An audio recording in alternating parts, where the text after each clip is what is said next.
Okay, guys, I am sorry about the live being interrupted, and I know it's hard to see me.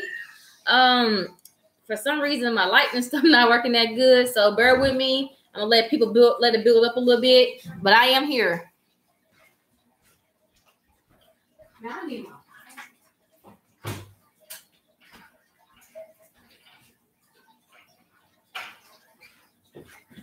So I am here. And I'm just waiting for some of my people from the other sites, the Zulu Shabazz Malik page to come on board. Like I was saying, I was doing Black women in police and ways to avoid them, and I was almost a part 2 of my speech. And like I had stated, I am Professor Shamonda Owens, and I do Black women in history on Shabazz University Online. Also on YouTube, Shabazz University Online, and Malik Zulu Shabazz page. That's what page I'm normally running off of. And I said things to avoid while you're Black. I said running, walking, taking the wrong turn. And I was talking about how important reading was to the kids, sports, at the school programs, music. Listen to music with profanity in it. In other words, with kids in the car from the age of 10. Watching TV shows with your kids can be a great influence to them. Also, having mentors, whether it's a male mentor or a female mentor, is very important, and that keep your kids from dealing with the police once they get older. Mentor support or your kids is very important, not just money, but time-wise as well. And then I was talking about role model. And then when you were doing crimes and then end up in jail, you're taking your time away from your kid. Precious time can never be bought or repaid once you're leaving. And it's like a system. Once you go to jail, chances are there's an 80% chance that you're going to go to jail again. And somebody else is going to be calling, your child's going to be calling somebody else mom or dad. The education is very important. I'm not just talking about college. I said education as in trade-wise, educating them on conflict resolution, how to deal with time, homework time, studying time. All of that is really important when you're trying to avoid dealing with the police when you become an age. And I also says not being too friend with your kid. And it's okay to be nosy, and how it's so many different apps you put on your child phone and the computer to see what they're actually listening to, where they're at. And basically, if your child is have a mental issue, get them help, get them psychology, get them on meds. And basically, it's a saying that said, what happens here stays here. It's family business. It's not okay if your child is being raped by an uncle, grandfather, or touched by a family friend. It's okay to call the police on them because they knew better. And if they was your family and trusted you, and you had their trust, they wouldn't have touched them. I had a student who was molested by her uncle, and they kept it a family secret, and she later committed suicide. And that wasn't her first attempt on a suicide, and her mom didn't get her help because what happened in the family stayed in the family. And as women, sometimes it's not okay. What happened in the family don't need to stay in the family. Call the police. Kill your uncle, kill your brother. I'm not saying you should kill them, but if they touch your child, go to war. Because your brother, your uncle, your dad, your grandfather violated you. If they love you that much, they wouldn't have touched you, nor would they would have touched your child. So how's that love? And you protecting them. Your first person to protect is your child. And so that's one thing about it. That what happened here, stay here stuff, that's a whole bunch of mess. That's what got a lot of us lost in our mind. Call the police, and get that child help. Get yourself help. It shouldn't be a cycle over and over. So that's one thing I hate. What happens in this house stays in this house. No, that's no longer my uncle. If he violates me, that's not my uncle. I dare somebody to violate my grandbabies, my daughters. You don't have to worry about it. I don't have to call police. Oh, it's going to be handled, and I'm going to give my child help. Like I said, so I hope the people here tuning in from Malik Zulu Shabazz page. We had technical difficulties. We can't go back live. Something happened.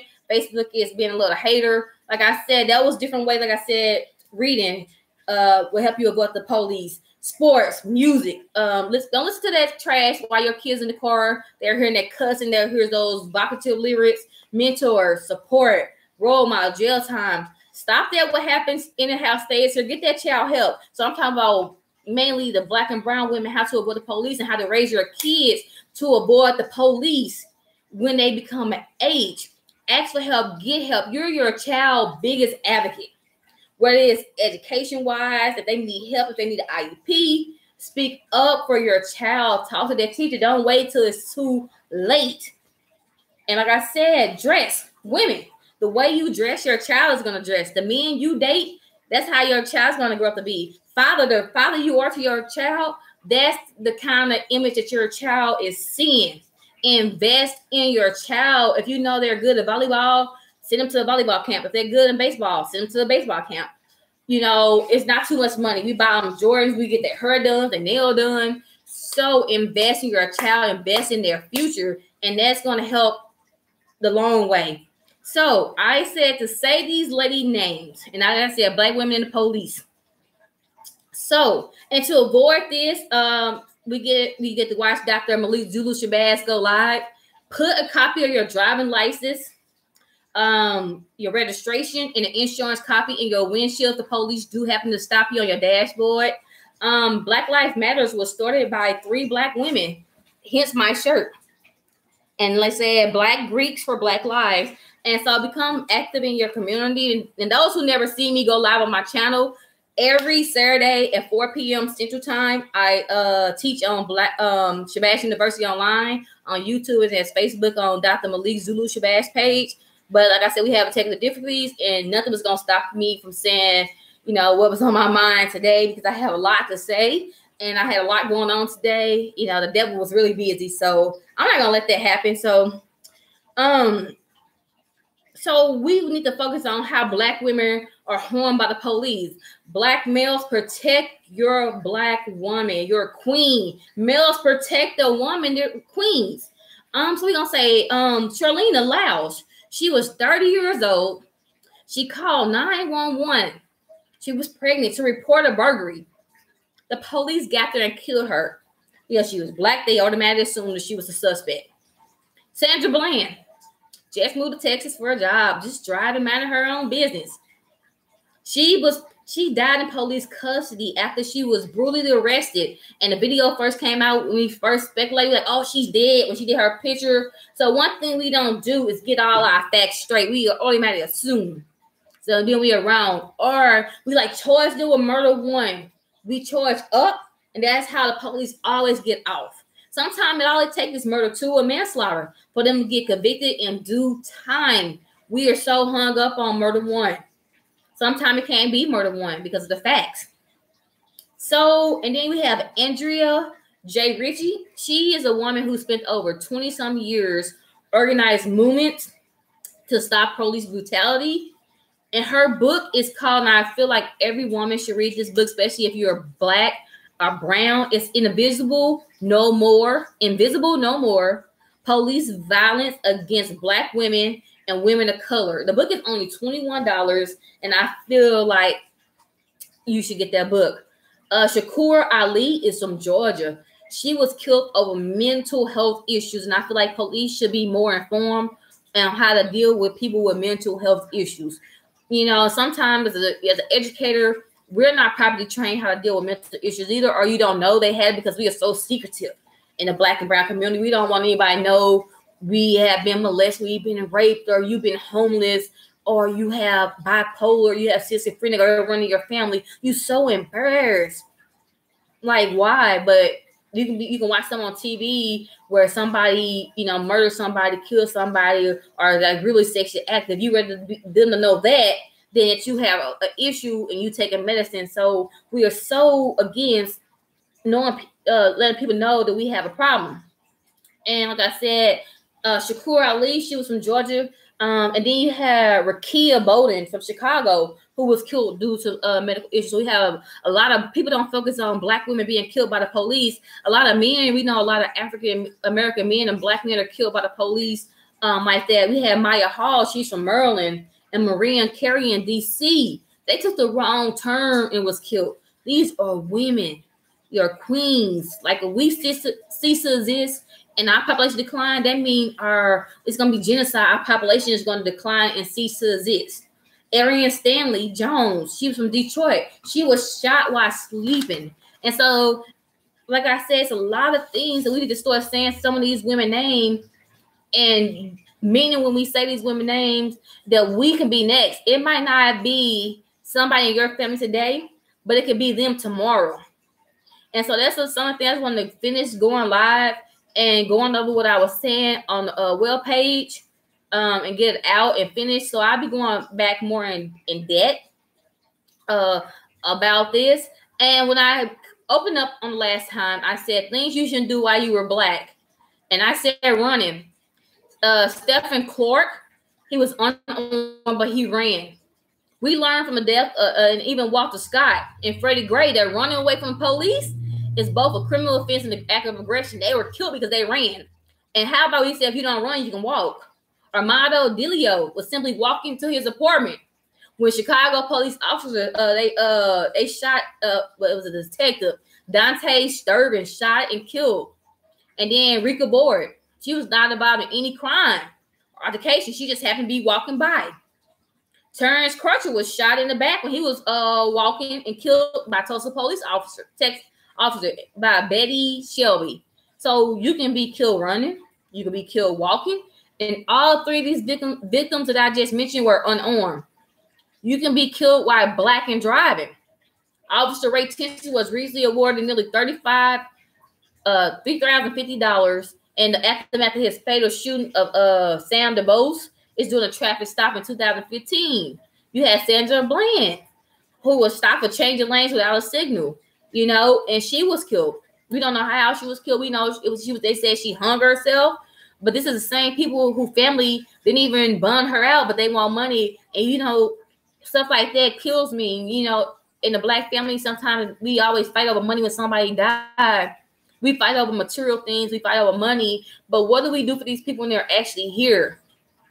When you turn your back on a police officer, Stephen Clark, Walter Scott, Dominique White, Aaron Bailey were all shot in the back, facing away from the police officer. So how did they possess a danger to that police officer when they had their back turned? Let's talk about facing the police too. You be damned if you do and damned if you don't. That's Mike Brown. Officer Darren Wilson shot and killed Michael Brown Jr. Mike Brown Jr.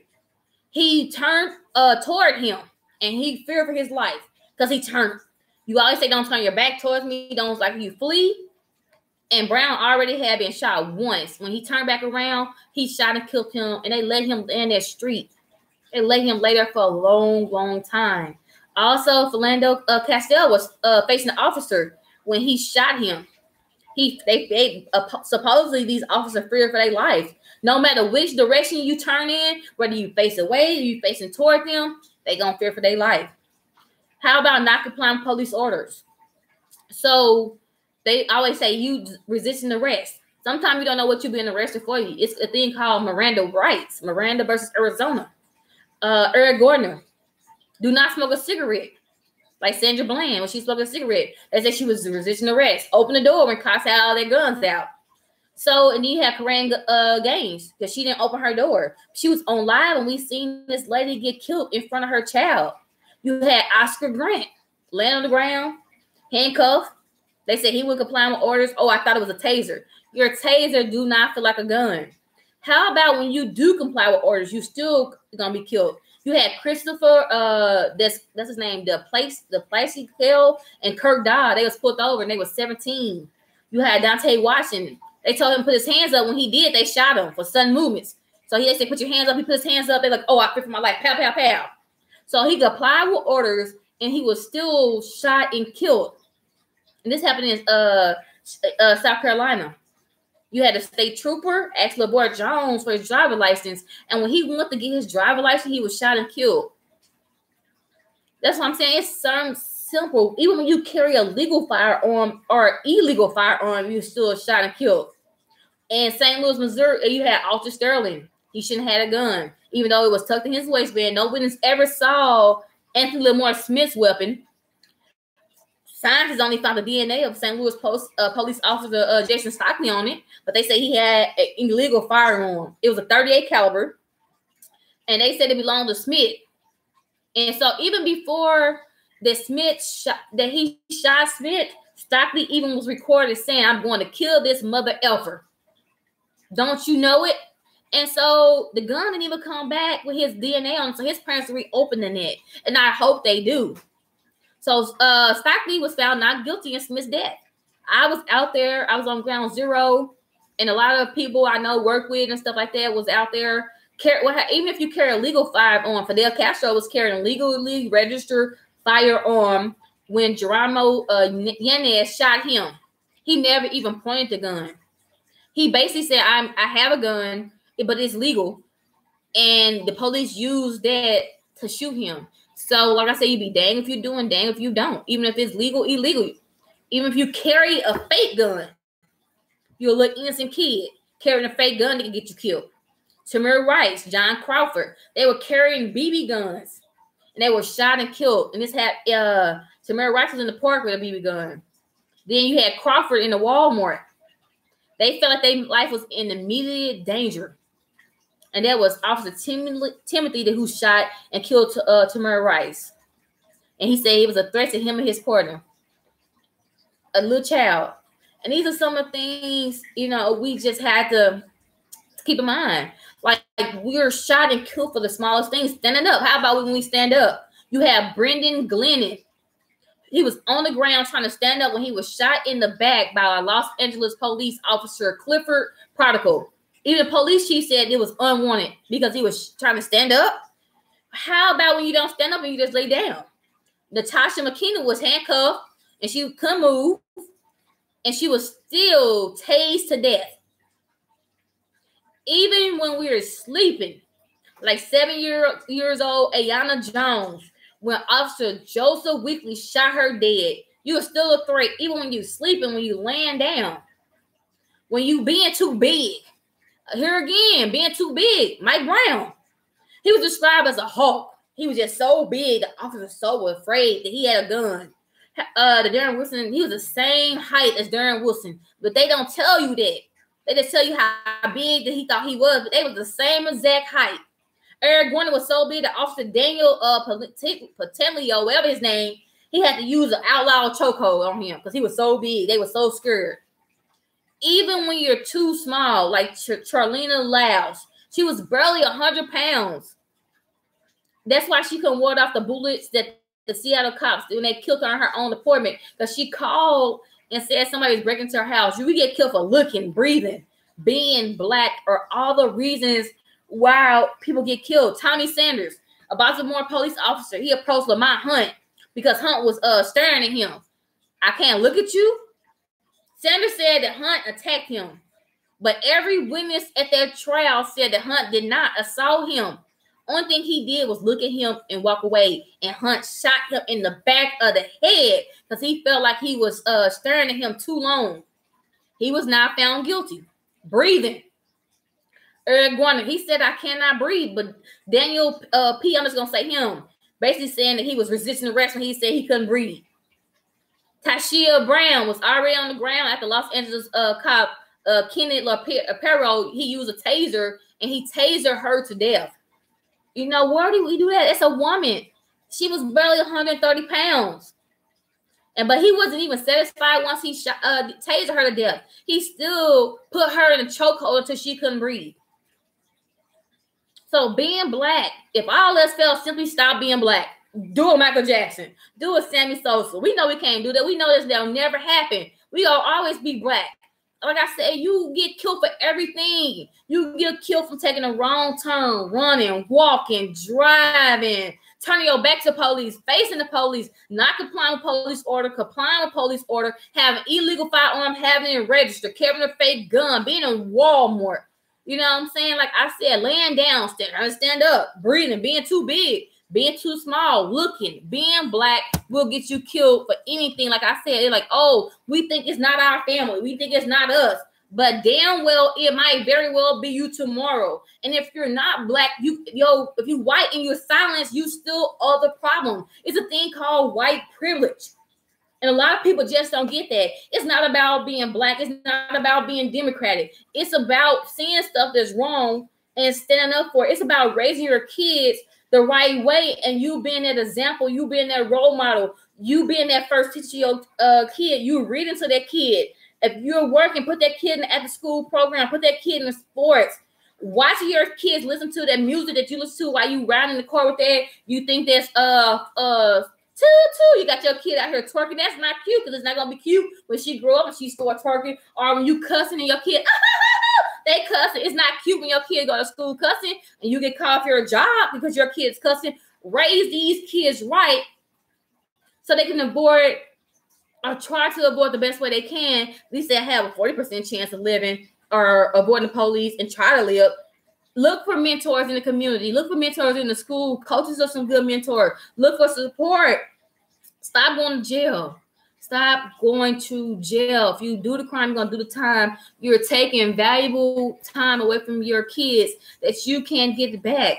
Education is privilege. And I'm not saying everybody had to go to college, but educating yourself, reading, Googling, stuff like that. What's needed? Educate yourself as what's around you in your neighborhood. What does the neighborhood have to offer? What's your city have to offer? What's free for you and your kids to do if you can't do anything? Like I said, be nosy, snoop in your kids' rooms, snoop on their phones, put apps to know your kids are at, what they're looking at, who they're talking to, because a lot of these young females talk to older dudes. A lot of it's sex trafficking is real, you guys, especially in St. Louis, Missouri. Sex trafficking is really weird. And like I said, stop that. What happens in this house, stay here. Rape is real. Touching is real. Your child don't deserve that. It's a lot of grown women right now who drink or own drugs because they mama told them, because Uncle Billy decided to molest them or do something. Oh, that's my uncle. That's my brother. I love him and my kids. Who gives a fuck? I'm sorry for my language. When you touch a child, you're wrong. It's something wrong with them. Put them in jail. You know, it's not what happens in this house. Stay here. That's not always right. You heard Madea say it. I hate that what happens here stays in this house. No, it doesn't. It doesn't. Like I said, if your uncle, brother, whoever love you enough, they will never touch your child. It's not enough for your child to, commit suicide and stop all that stuff. Like I said, advocate for your child. Get the help that you need, your child needs, invest in your child. And that is it for today. Like I said, I'm sorry that most of y'all didn't hear the whole spiel, but I had to switch channels. And like, if you are on my friend page every Saturday at 4 o'clock, I teach for Shabazz Online University on YouTube, and on Malik Zulu Shabazz page, attorney, Dr. Malik Zulu Shabazz page every Saturday at 4 Central and 5 Eastern time. And so that is me. I am Professor Shamada Owens out of St. Louis, Missouri. Stay black and stay alive. Until the next time, I'm out. Mwah. Bye, YouTube.